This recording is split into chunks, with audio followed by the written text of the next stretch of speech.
Aktaş. Viyana'da yaklaşık 26-27 seneden beri yaşamaktayım. Ve geldiğim yılın 2. senesinden beri Viyana toptan halinde 15 sene bir fiil bir firmada çalıştım. Ondan sonra kendi işimi kurdum ve belli bir müşteri kitlesine sahip olduk.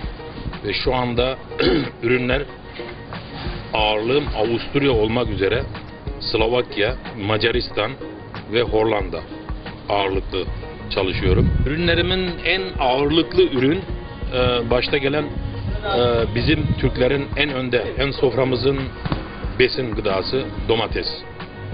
Bizim dallı domates dediğimiz ürünümüz. Kalitede çok üstünüz. Bunu müşterilerimiz takdir ediyor. Ve müşterilerimiz her hafta, her gün geçtikçe talepler daha fazla artıyor. Ve onda da ürün zaten kendi yetiştirdiğimiz ürün. Yaklaşık %60'ı kendi yetiştirdiğimiz ürün.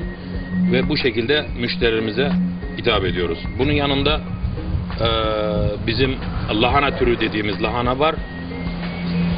Salatalık dediğimiz salatalık var.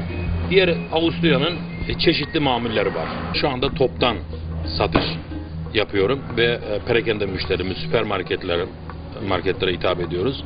Perakende satışımız tabii ki aileler gelirse bizden kasa işi alabilirler. Ona hayır diyemiyoruz tabii ki. Kasa işi, bizde kilo işi olmaz. Yalnız gelen müşterilerimize geri çevirmiyoruz.